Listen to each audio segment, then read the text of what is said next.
and the rest can. This meeting is being recorded.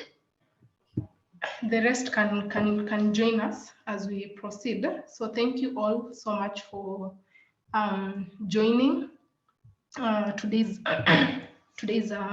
solution series. My name is Rose Birgen, and I will be your moderator for today. I am being supported by my colleagues, that is Abiud, Justas, Said, and Winnie. And the agenda for today is we want to share with the participants about the climate legal empowerment intervention to address the impacts of salt industry in Kilifi. So our presenter is going to present on that. After that, we're going to have a Q&A session. And we had planned to have the breakout groups. In the breakout groups, we are going to address two questions. So, and this is really based on the experience that we've had on legal empowerment with communities. And so the two questions that we wanted to address in the breakout groups, we're going to see how we're going to do that. Also just bearing in mind the number of participants in this meeting.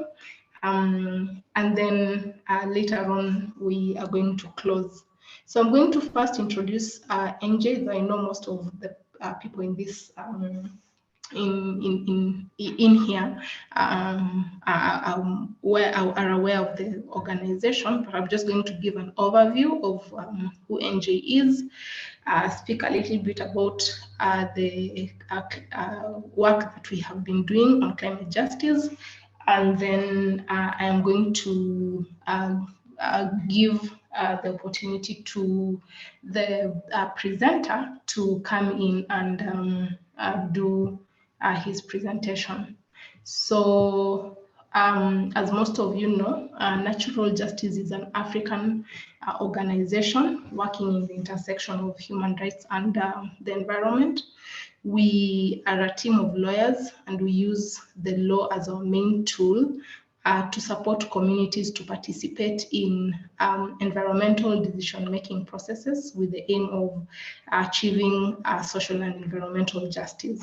And through the various interventions that we do use, that is legal empowerment, litigation, advocacy, and research, we do work in the three streams to support communities participate in decision-making processes. So that is the standing with community stream, we have the defending rights stream, and we have the affirming rights stream. And so CJRF has been supporting our legal empowerment work since 2018. And since 2018, they have supported a project called Legal Empowerment for Climate Justice that Natural Justice has been implementing. And the work has been implemented in 5 counties in Kenya, that is Turkana, Garissa, Lamu, Kilifi, and Marsabit. So those 5 counties. And the work has been targeting indigenous people and local communities in those regions, mostly affected by extractive and infrastructural projects.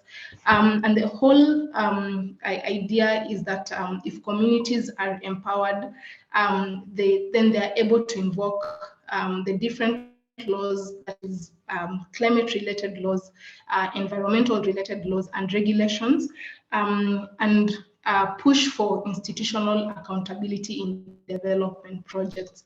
And the ultimate goal is that the ultimate goal is for them to be able to shield themselves from the impacts of projects and to improve their resilience to climate change. The other that I've been doing under climate justice, our climate justice work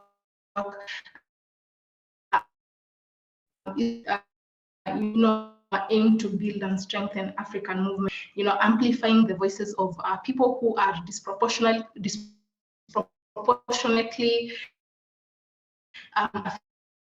affected by the changing climate,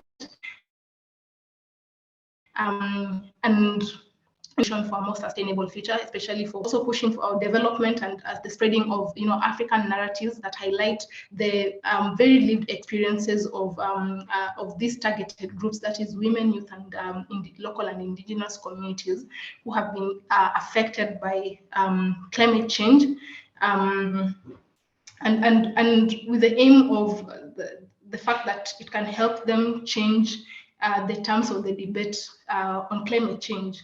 Other thing that we've been doing is to empower communities to claim. We've continued with our climate legal empowerment work with the aim that communities can claim and defend their social.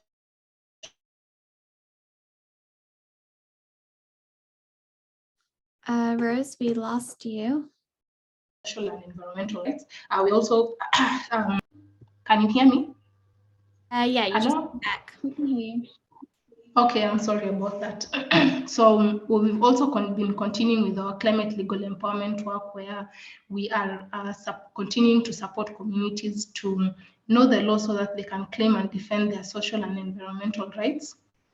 And we are also supporting communities to scope and scale their community-based best practices on adaptive capacities for climate, for the climate frontline communities, and lastly, really advocating for policy and practice changes that prevent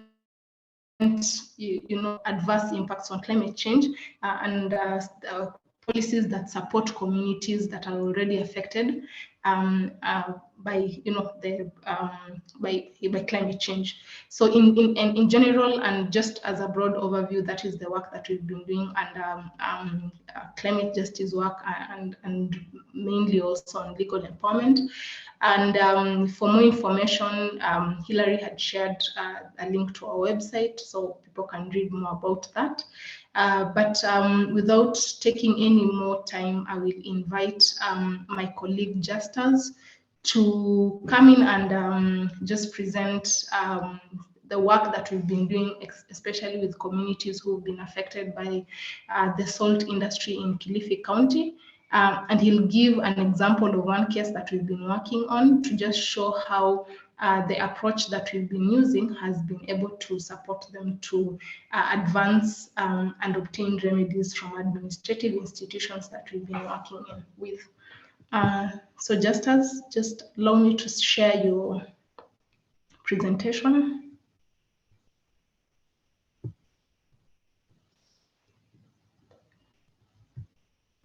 Justus, can you hear me? Yes, thank you, Rose, for that. Let me share my screen.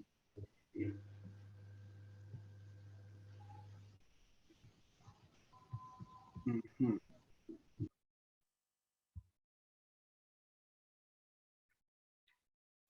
Tell me if you can see that. We can see it, Justus. Thank you. So, hi everyone. My name is Justus. Justus Sofa. I'm a senior community environmental legal officer with Natural Justice based in Kilifi. So I'll be taking you guys to some of the legal empowerment intervention that we've done in Kilifi in attempt to address impacts of the salt industry, which is found in our county. So within Kilifi County, Magarini sub-county to be specific, we have at least 6 companies which stretch within a 40 kilometers stretch all the way from Gongoni, a place called Gongoni, to Tana.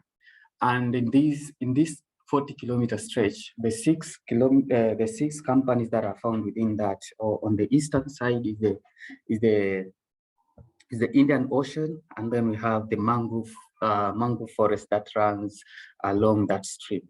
Now, the photos displayed here, that is one of the creek, one of the stream in the creek that fishers have been using. by the look of it on the foreground, we can see it's healthy. Biodiversity is there. We have the mangrove, the stream itself, the crabs that are there. It's a functioning system. But again, what happens is that fishers, the artisanal fishers, they use these streams to fish prawns, and even using the local available methods of fishing, like the use of fish line and hook, and even the nets, so that they don't have to go onto the high waters for their fishing. So this has been the ideal condition. That is how it's supposed to be. But with the inception of salt company, the salt subsector, the photo on my left shows the creek, how it is when it was not disturbed. And on the right is a salt company that has come and constructed an embankment just to block that stream, to block the stream from the water cannot be accessed to this other side. That's where you find that there are trees that have been dried out.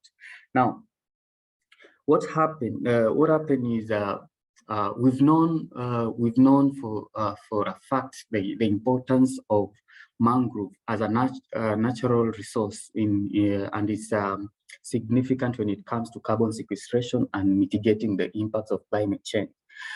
Now, one of the aspects of impact that has occurred within all these 6 companies is that they have a high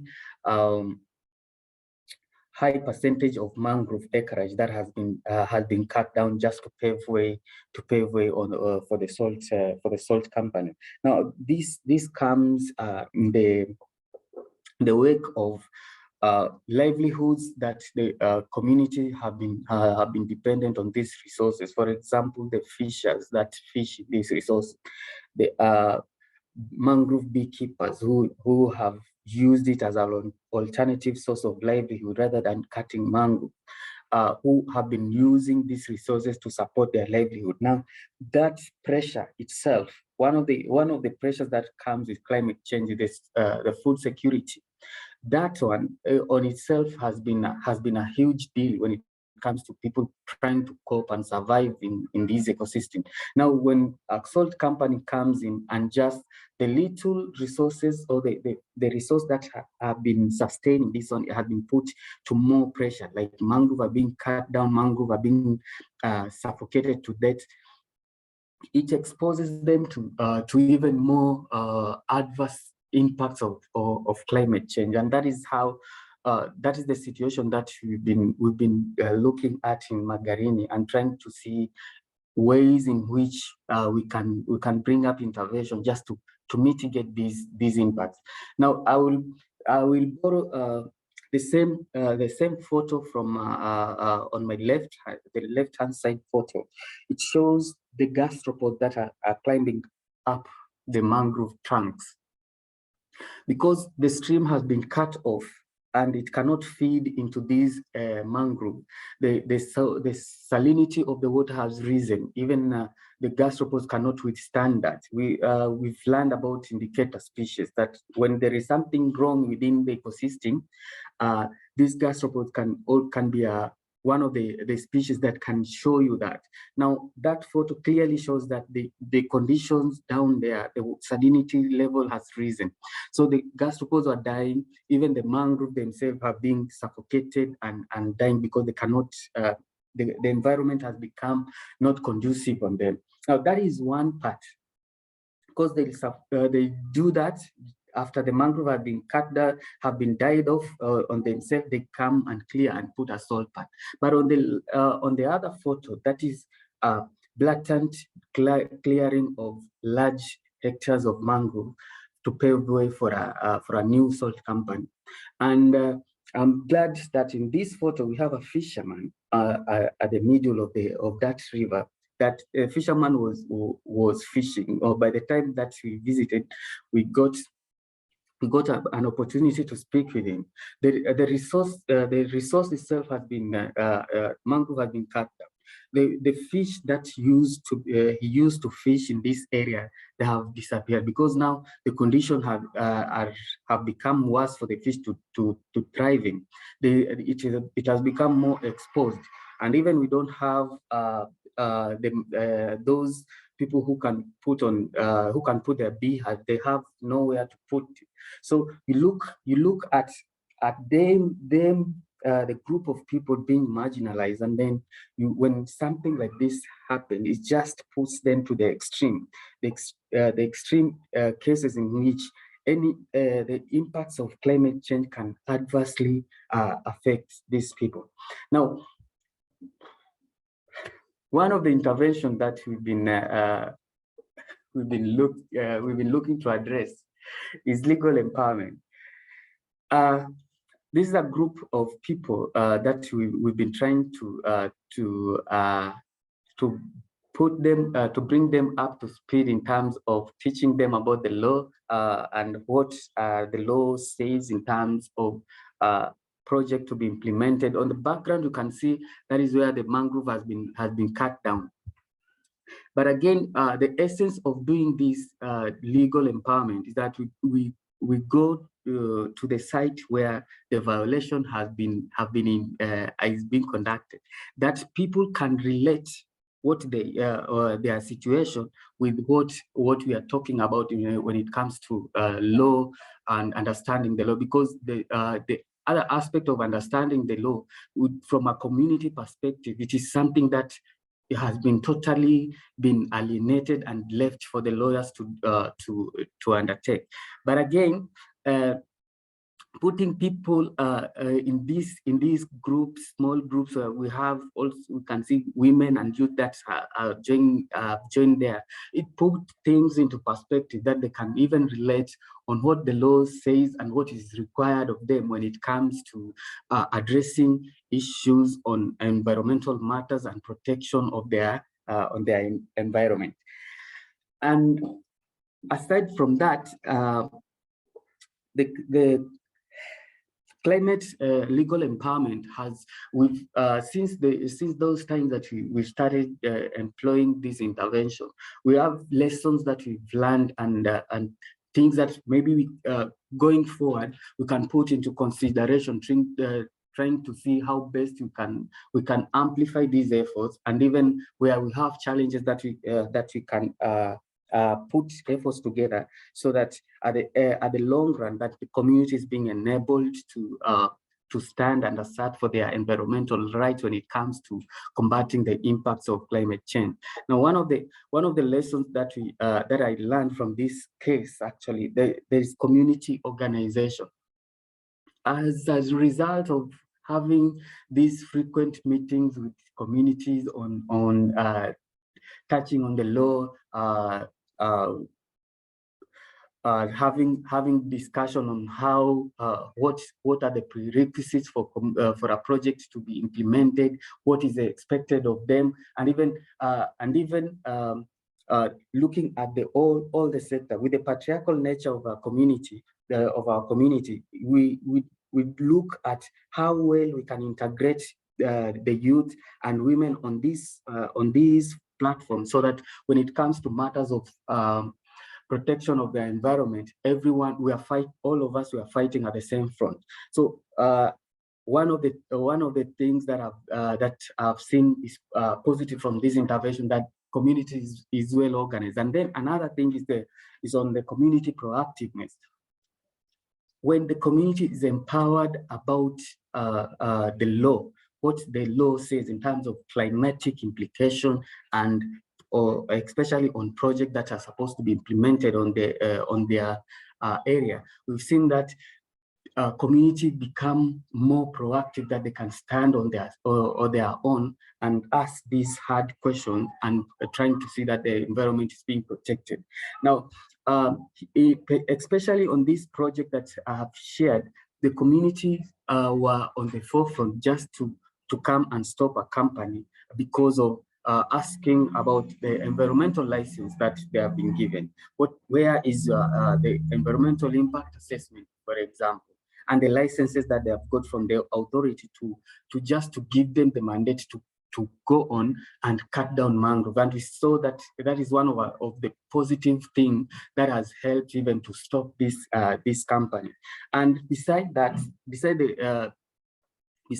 we've had success when it comes to complaint letter writing and ensuring that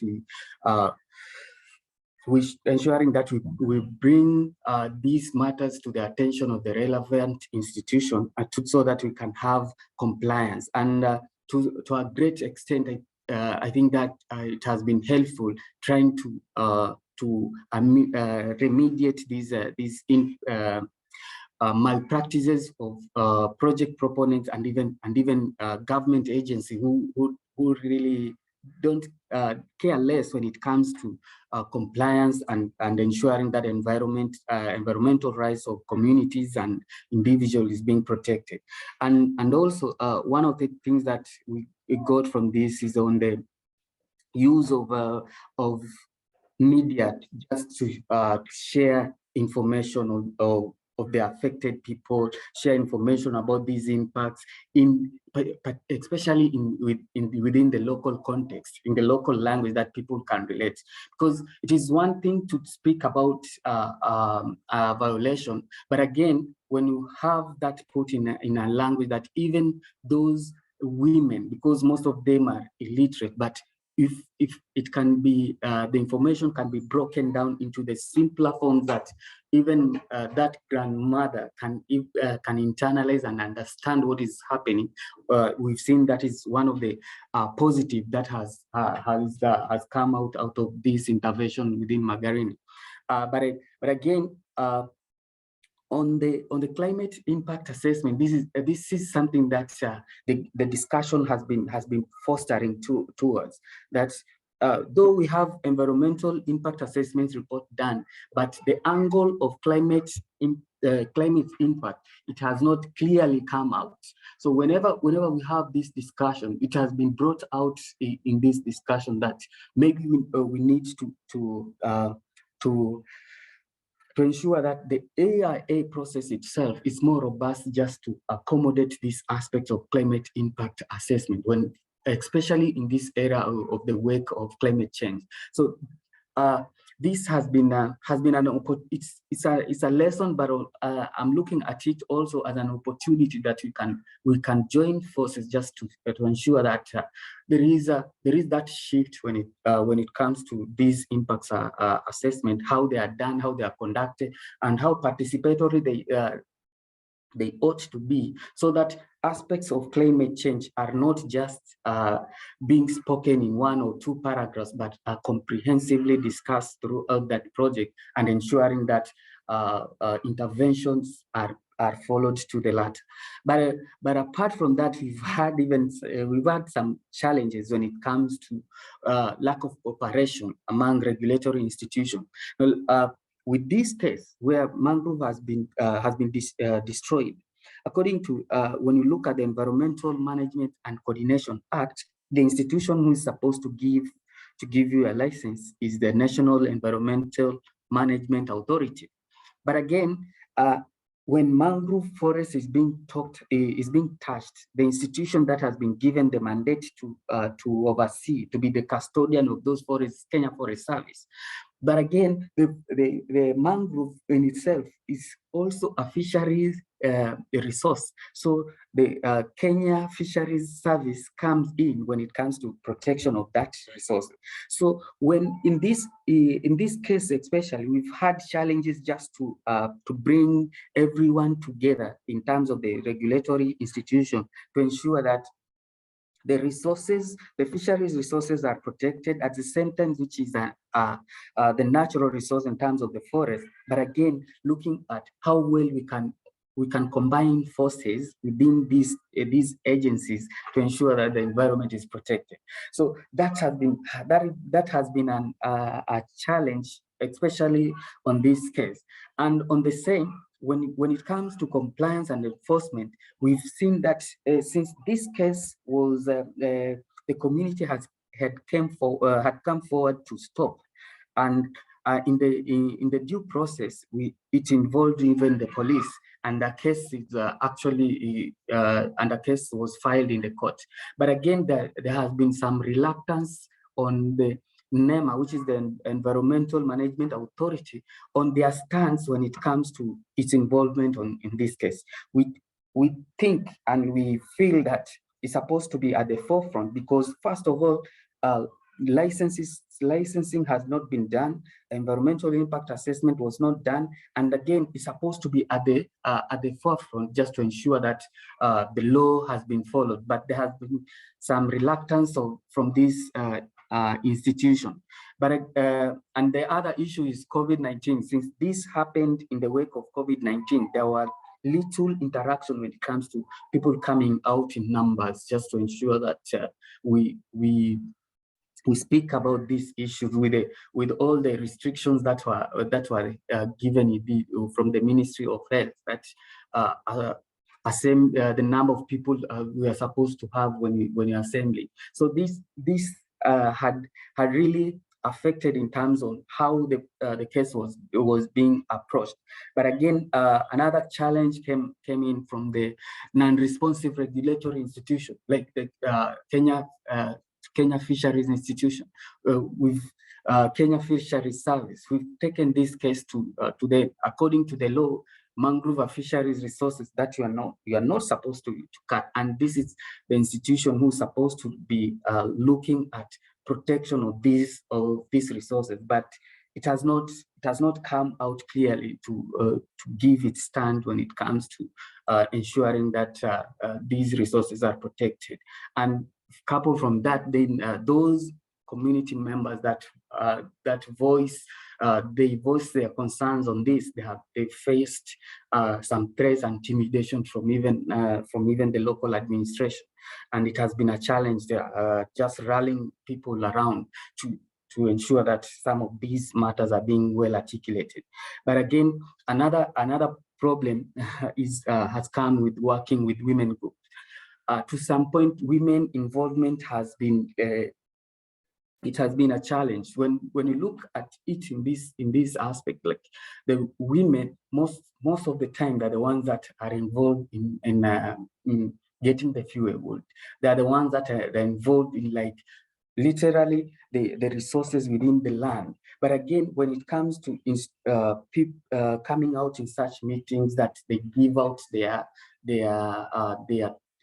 ideas, it has been a challenge in that with the patriarchal nature of the societies that we're living in, they've been that I don't want to say it's fair, but at some point that when your husband and wife are still on the same meeting, you find that women shy off from giving their views, and that has been a challenge, especially in these cases, both women groups and even youth. I'm glad that at this point we've seen some increase, some rise in the involvement of youth and women groups, but it hasn't really reached that threshold that you can say that we are having 100% involvement on women and youth, but it's something that we're working towards. But and another challenge that has come with this legal empowerment intervention is the increased demand for this legal empowerment program. So many cases have come out, and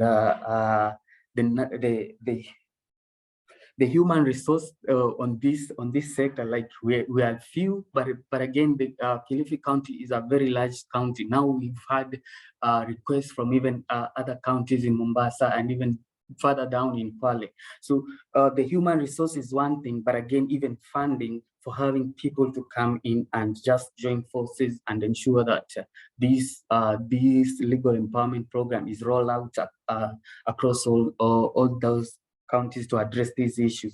It has been a challenge, but it's not really the end. There's been some opportunities that have come up as a result of this intervention, which we feel is something that you can take advantage of and run with them.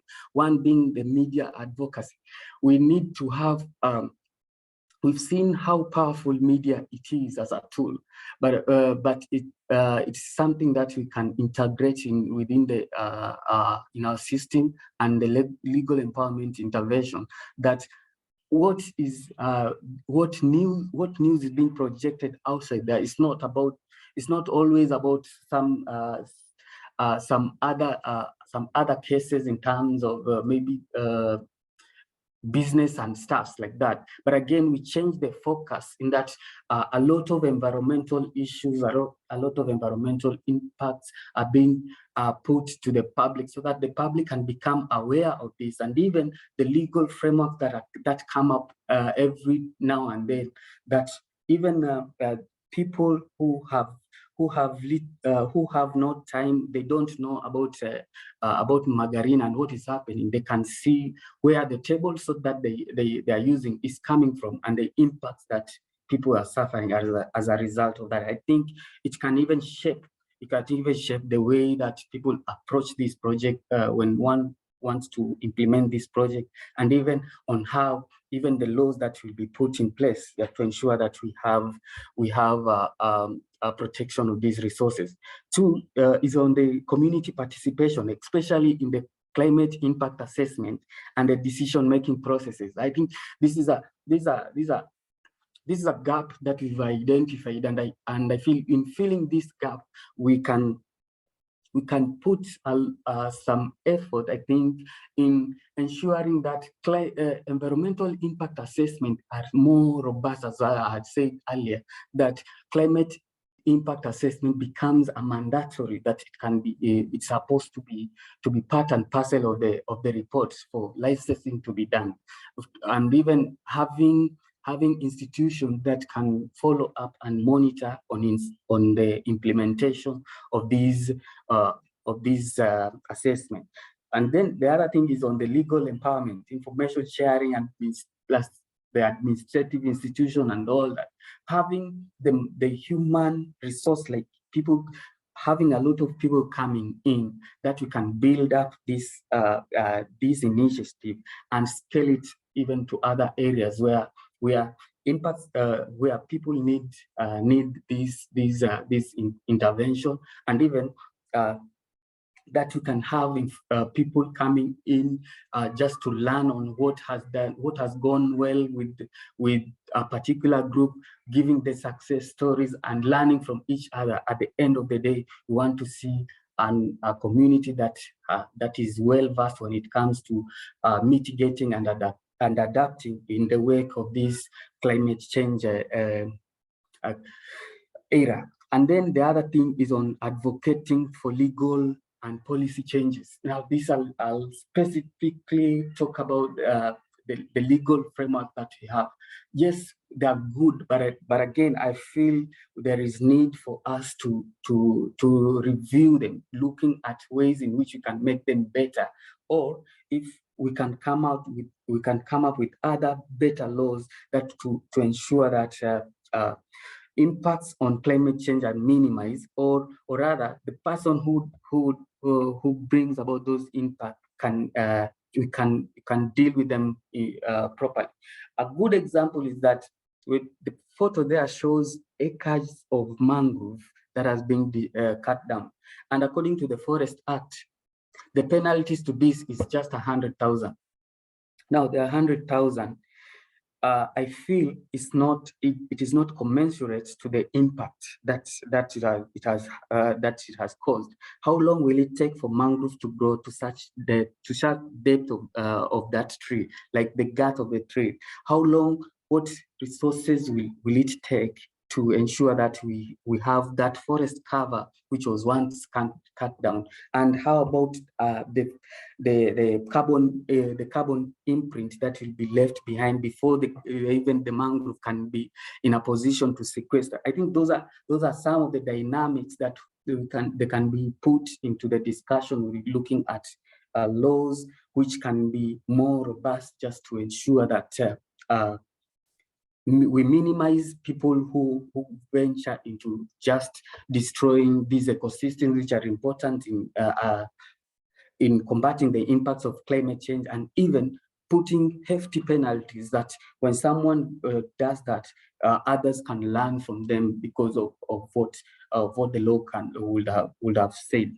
Even access to talking about access to information, like the law to enable to have those environmental licenses that are given to project proponents be availed publicly, so that people can follow through looking at the condition that they have been given and ensuring that there is compliance to those conditions.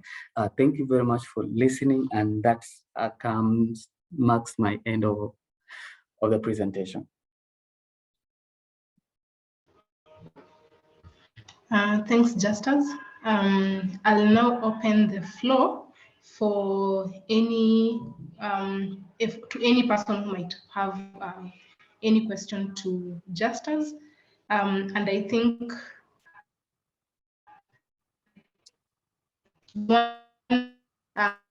which guitar he has put on the chat, folk from the communities are in this call.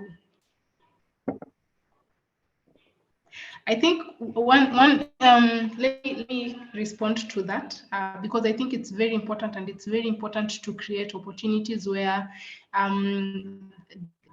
these groups are able to, be part of such discussions, and are able to contribute to these discussions, and they're able to also speak and share their opinions also. And the one thing that we have done, Gitahi, is we've invited them to this meeting, and I think that's also just good feedback also from our end, good feedback to us in terms of also how can we also just put measures in place to ensure that we just don't stop at only inviting, but we also see what are some of the things that might be preventing them from participating and in such some of this discussion, and seeing what can we do to also ensure that they actively participate.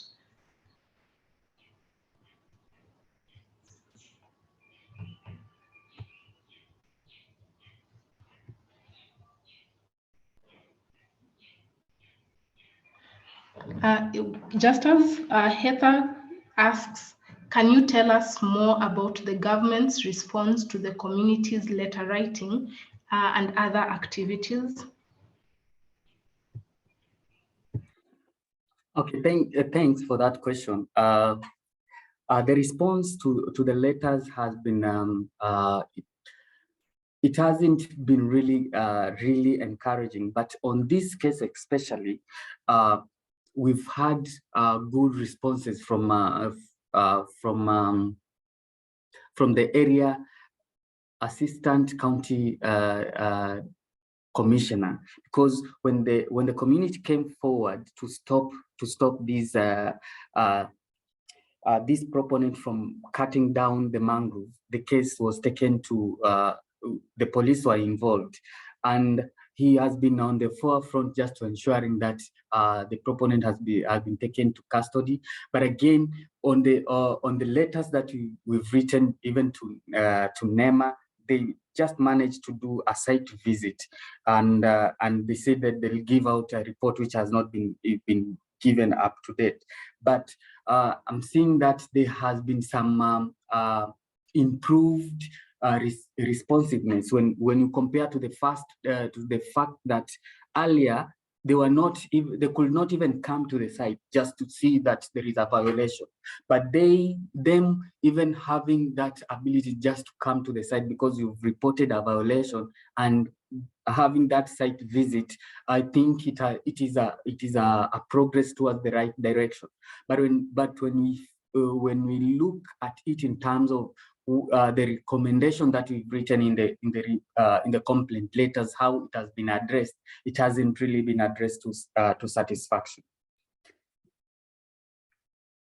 But again, I think it's something that we can with time we can build that with time and see that it's being improved.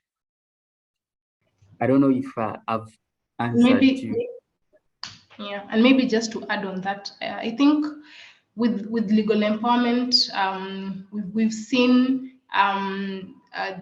the extent to which it can be very helpful, but we've also seen the limitations to legal empowerment, and I think also just based on the limitations that we've been able to see through the work, we've been able to see how can we improve also the kind of response that we get by using other strategies to just also supplement the legal empowerment strategy in itself. And so those are some of the things that we've been doing, so that if you are targeting, for instance, an institution and you're not getting a response, the other strategy would be, can you use media advocacy to, just put pressure on that particular institution, or in most cases with access to information, which we've gotten a lot of positive, it's grown in a positive sense. We've actually been using the Commission on Administrative Justice, which is an appeal mechanism, an administrative appeal mechanism in Kenya, to push government institutions to actually proactively give or disclose information to communities. And I think the challenge that we have seen, and just as rightfully put it, is, the slow nature of the response, or non-responsive nature of institutions. One, it's always been because they just don't want to give information in most cases, or to address the issues that we are raising. And two, it's also been because also of the bureaucratic nature of this institution. So you send a letter to a particular department, and that department needs to send it to another department, which is rightfully mandated to address some of these issues. So those are just some of the challenges that we have been able to have or experience in the work, and it's also allowed us to also change things here and there in the way that we work. So just as another question that Edna asks is, you have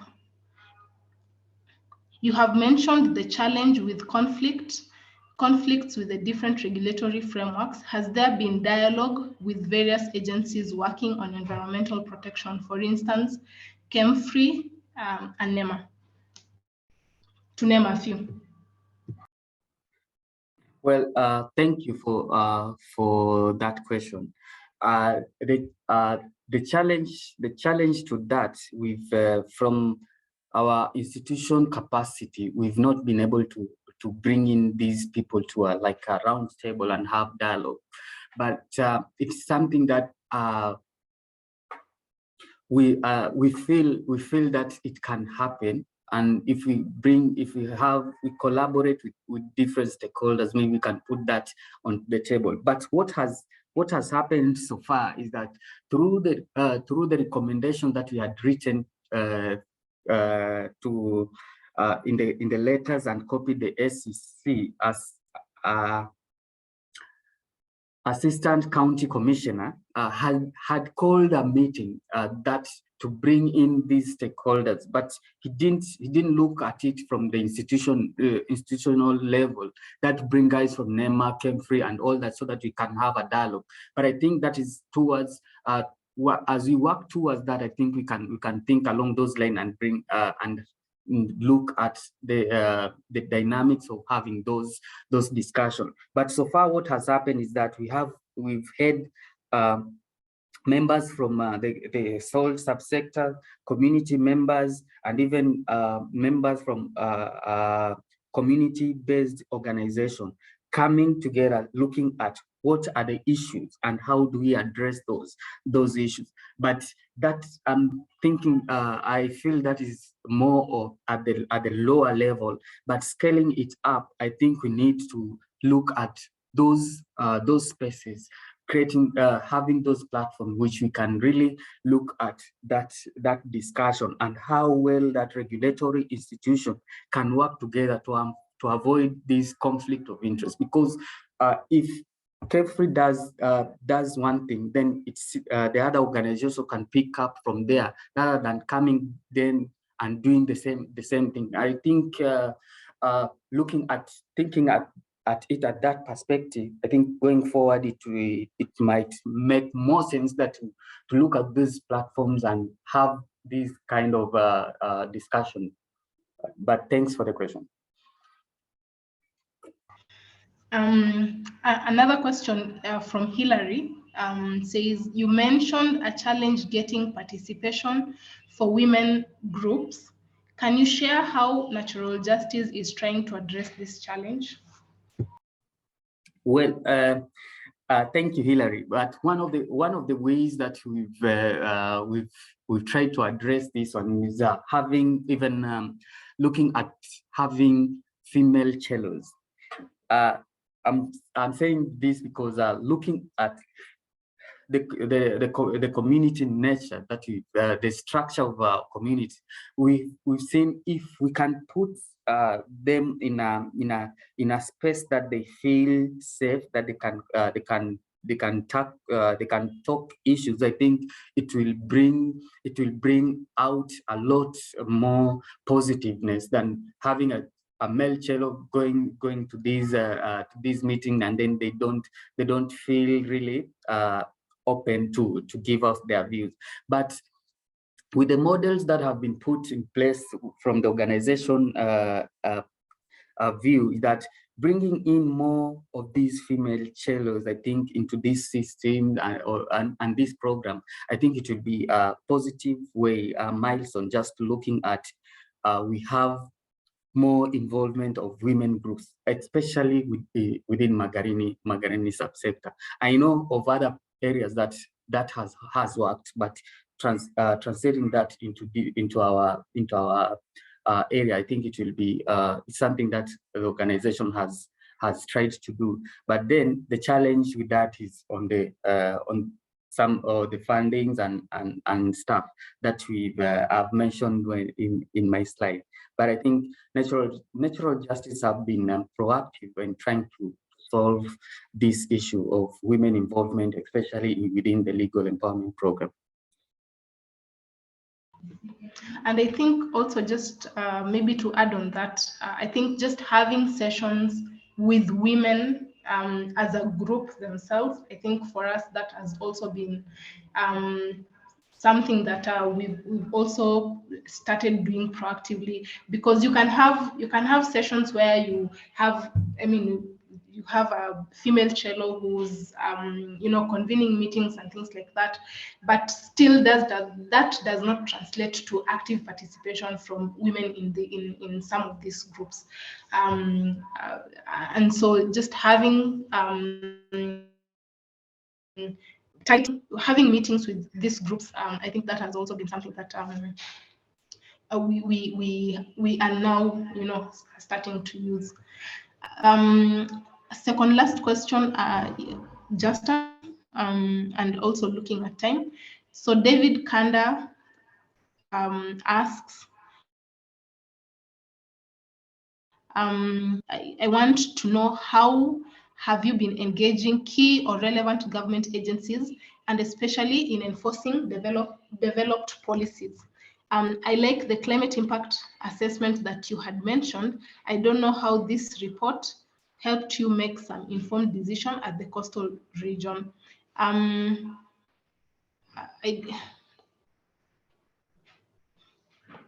Justus? Oh, okay. If I may come. Yeah. And if you could, yeah. Go on. No, continue, sorry.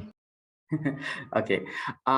Our engagement with this government agency has been on the fact that, for example, currently there is some policies that are being reviewed, policies that and like they've sent out people to comment on them. That is where we use the data or the data that we've obtained. For example, in there is this policy that we commented on on pollution and noise pollution and control bill, I think for Kilifi County.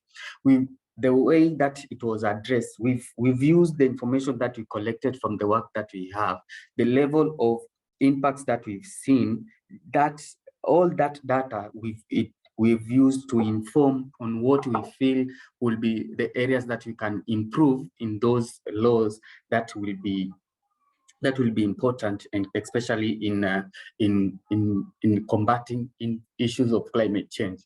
This policy was touching on issues of dust and emission, which are being which it was looking at addressing it. But again, it left out the part some parts in which who will be responsible when it comes to a company that has, for example, has let out gaseous fumes into the atmosphere, and it hasn't really followed this law. So I think one of the things that we mentioned there is that we look at it. It should not be just open-ended, but to have someone responsible. So to answer you in brief, we think mostly of our influence on the recommendation that we give when we are submitting our comments on laws and policies that have been that are under review.